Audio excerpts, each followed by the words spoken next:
After this, it is done. How to use Hisuian Avalugg. So what's the difference between Hisuian Avalugg and regular Avalugg? Did you catch it? Plus 10 attack, plus 10 speed, minus 10 special attack, minus 10 special defense. We did it, Game Freak. We saved competitive Pokemon. Jokes aside though, Strong Jaw actually a really good ability, and that's going to be the other difference. Like, Avalugg not really getting much out of own tempo. It's really about the sturdy for regular Avalugg because, oh, special attacks are just going to nuke us regardless, and also we're in a fissure meta, and we've kind of always been in a fissure meta, so having sturdy, actually pretty good. But now when we're looking at it, a 127 attack Pokemon. It's just kind of there that also doesn't get KO'd by physical attacks, that now has offensive pressure. We might be able to use Avalugg, because the crazy thing about Avalugg is you look at these stats, it gets access to recover, and then you just go Scarlet with Avalugg, and then, like, this is just the greatest combo. Like, how do you break that? You know, it's Scarlet but better. Problem is, Ice type has a lot of weaknesses, but we can just change that. We Terra Avalugg into something better, potentially something that, like, helps out the Blissey, and then we just beat everything. Problem, if there's an anti-tank Pokemon on the opposing team, it's an anti-tank. It's going to shut down Avalugg and Blissey with the Taunt, with the Haze, with the Whirlwind, with an Encore, with its own kind of, like, setup that power creeps into KOing both of these Pokemon somehow. So yeah, like, we don't really see Avalugg Blissey everywhere. I tried to make Avalugg work, and I just had more fun with other Pokemon. Another thing is, like, why run Avalugg when I'm just having too much of a blast on Hippowdon?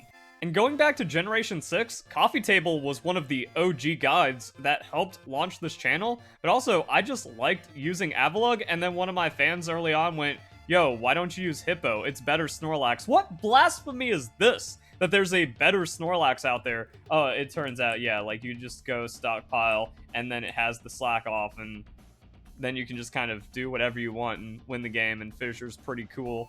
So, yeah, like, Avalugg never really worked out. Even with, like, this devastating combo, something is going to go wrong, especially in Battle Stadium, where now 2/3 of your team is just, like, the biggest taunt bait. Generation 6, 7, most of 8, that didn't matter. But now, we are in the most hateful tank meta, so we actually need a Pokemon with offensive pressure. And you go, Strong Jaw, Adamant, max hit points. Oh, we just don't get KO'd physical, and now we actually have, like, threat. And now we're getting into that damage theory that we kind of have been discovering.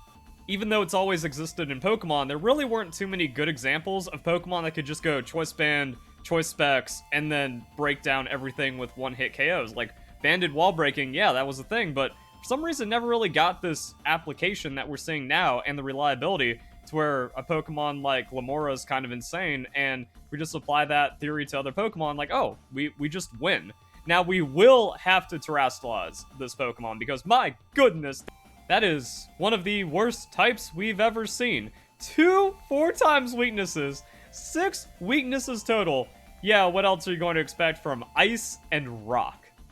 Oh, it's ugly. And I mean, like, Ice already just not that great, and 4 weaknesses feels like too much. 6, and then a couple of, like, double weaknesses, and you don't get anything in return. Ice, Poison, Flying, Normal. Nah, this thing's definitely going to get Terrastallize if you have any hope of using it. As for the signature move, what is this? We have one of the slowest Pokemon in existence with a move that has a 30% chance to cause the opponent to flinch.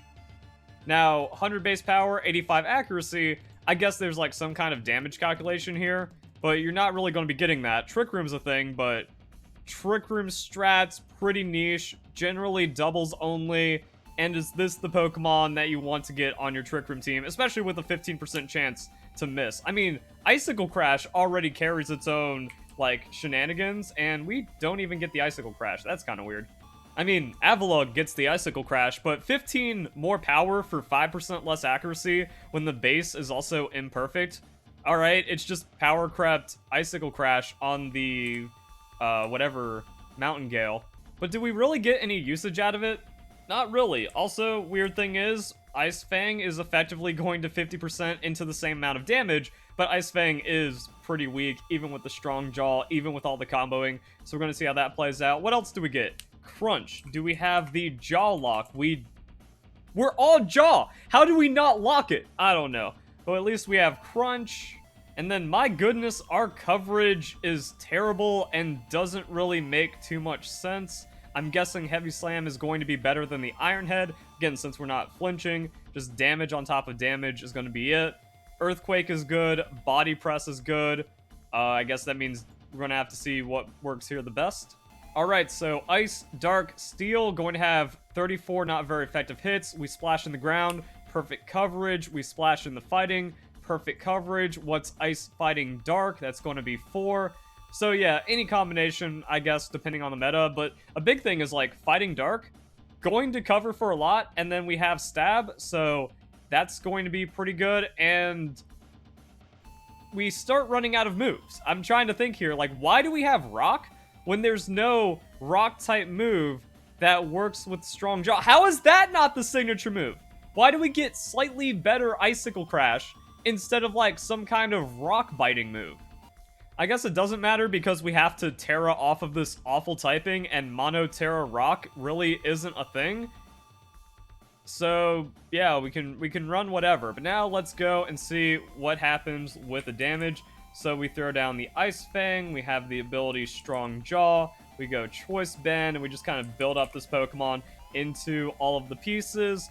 Go into Silvally, drop it down to level 50. We got a lot of stuff to figure out here. And then our damage is pretty good. Like, that's a 65 base power move, and we almost one-hit KO a Silvally with it. Terra Ice means we kick over the damage, but we can also just kind of do the same. Actually, this is where things get interesting.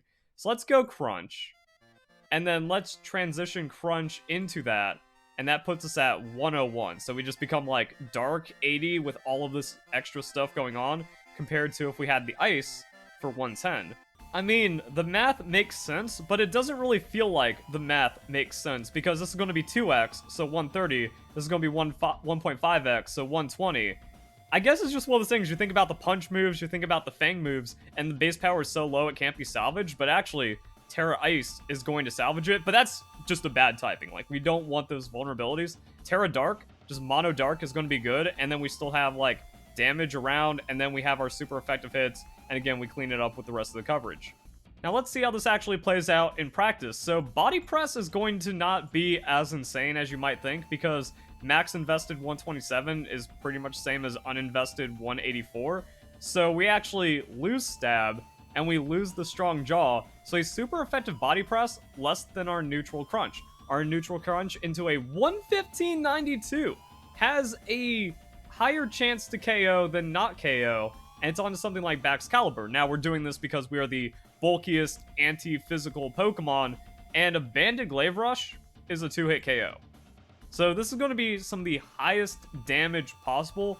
Choice Band, 145, 120 base power stab, and we absorb it. So that's like what you want. You need to be a 3-4-hit KO Pokemon, and you can kind of respond to anything. Problem is, you don't get to hard switch into the Baxcalibur and then pull some shenanigans, but it shows like, yeah, we're doing our job. We survive, we go Terra Dark, and then we just Strong Jaw Choice Band one-shot everything. I tried to put in the Heavy Slam, but apparently Baxcalibur, too fat, doesn't really matter. So yeah, like, you just go Terra Dark, and you crunch your way through everything. Let's see how we go against a Banded Scizor. So we drop this down to level 50, and whoa! We KO Scizor a lot. That's very surprising. So pretty much max hit points, max attack. If there's more speed creep on the Scizor, and then it gets more frail, that's going to make things even more beneficial for us. And it doesn't even super effective KO us on the close combat. And if it's already locked into Bullet Punch, it actually just doesn't do anything. And if it's Terra Steel Bullet Punch Choice Band, it's a 3-hit KO. So that's what I mean. I like the bulky Choice Band damage amp Terra one-hit KO theory. Again, like we see on the Glimmora, to where if the opponent has mostly physical Pokemon, like, you bring in your Blissey to deal with their special attackers, and like maybe you sack off or you trade Blissey, and then Avalugg comes in as revenge, because even though you are a 3-hit KO Pokemon into some like the most fierce and potentially super effective hits, you don't want to waste that turn. So you sack off a Pokemon, take a hit KO, take a hit KO, they're down to like a special attacker or something, Avalugg goes down, and now you have like a beneficial 1v1 scenario. So you just back this up with a priority sweeper or just a really fast, untouchably fast Pokemon, or some kind of like focus sash that also has priority to back it up, and just like anti any opposing Pokemon that would be a special attacker into Avalugg, and then you win. Also, might not even need to be Blissey. You could have something like a Ting Lu with an Assault Vest or a King Gambit with an Assault Vest where you can switch in, take a special hit, and then still be like survive 2 more hits or something, trade with the opponent, and then this is like the ultimate revenge. I will KO you if you're not a special attacking Pokemon. But also, that means they have to give up the Pokemon. You can't switch in a special attacker into this crunch. The crunch is hitting everything, and it's definitely going to obliterate a frail little special attacking Pokemon that usually has more delicate defenses. So we just have a completely different identity Pokemon compared to the Avalugg, and it's also to the point where if you want to run Recover, potential Mirror Coat, some kind of like Iron Defense setup, or Body Press Pokemon, you just do it on Avalugg. If you want to play Hisuian Avalugg, you need to go offenses. You need to exploit this ability with the other tools that were given to Avalugg, so you're actually just not like a Sustain, Skarmbliss, Skarmory, just keep recovering and then set up against physical Pokemon and just be unkillable against physical Pokemon. No, like, this just tanks and hits, and you're the ultimate bruiser Pokemon. And as we talked about, the Heavy Slam doesn't really come through on the damage, and Body Press doesn't really come through on the damage either, so I don't know. Is there a world where you need the Stone Edge and maybe it's like this, you just lose the game without it, 80% chance you win on some weird scenario? I don't know. Again, we pretty much one-shot every special attacker with this, so it's not like, oh, but then we still have the Mirror Coat for the thing that does 90% to us, or we just Choice Band Crunch, and we survive the special attack anyways, and we don't have to play those games. I really don't know what to put in that last slot, though, because like we showed, the 80 base power just gets outscaled by the 2.25, even on super effective hits, and that's just like a weird aspect of the game. I don't know.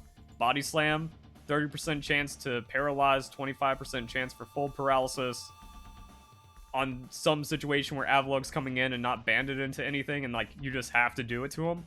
But yeah, this might be a Pokemon I consider picking up, and you just run it differently. Like, that was a weird thing, trying to let go of an Avalugg, let go of an Earthworm, let go of sustainy, full defensive Pokemon. Because if you're thinking about a moveset like this, I think Corviknight's just always better, right?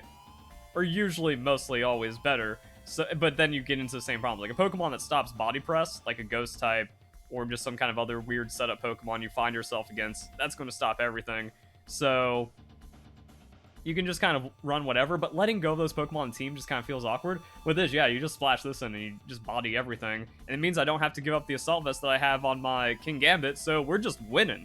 Really, my only question is, did Game Freak make a mistake here? Because the weird thing is a lot of modern Pokemon just have very reduced movesets and are almost designed to only have 1.5 viable movesets. That way maybe Game Freak can't miss anything.